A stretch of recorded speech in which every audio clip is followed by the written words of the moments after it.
Bạn tôi sáng nhìn anh lên dặm đường, bạn tôi sáng đạp xe 20 cây số. Thằng đi dài theo đứa làm tiếp thì thằng làm quán cơm, tôi về bột gói mì tôm.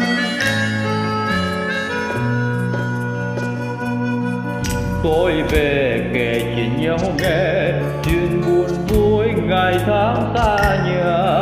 Tôi về dòng bác trong năm chia cùng điệu thôi, tâm chuyện vui buồn.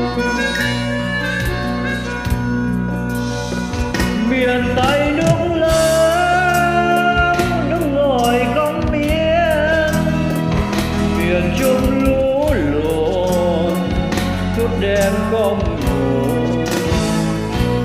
Chúng tôi vào đại học niềm vui chưa dâng, bao nỗi âu lo gian mẹ gầy ơn chương.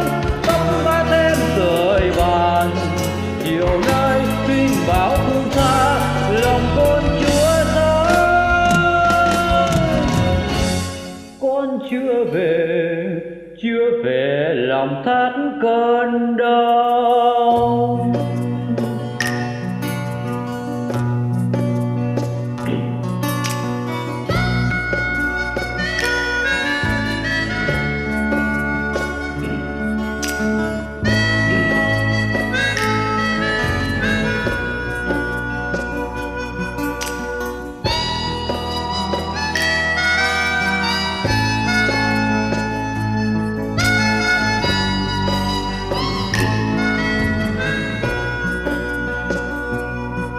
Bạn tôi sáng nhìn anh lên dặm đường, bạn tôi sáng đạp xe 20 cây số.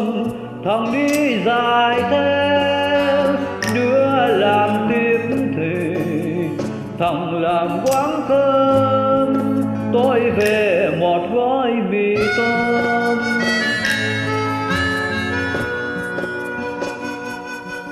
Tôi về kể chuyện nhau nghe, chuyện buồn vui ngày tháng xa nhà. Tôi về dòng bác trong năm chia cùng điệu thôn, ta chuyện vui buồn. Miền Tây nước lớn nước ngồi không yên, miền Trung lũ lụt suốt đêm không ngủ. Chúng tôi vào đại học niềm vui chưa dâng, bao nỗi âu lo gian mẹ gầy ơn chương. Tóc ba thêm sợi bạc nay tin báo không xa, lòng con Chúa thơm. Con chưa về lòng thắt cơn đau.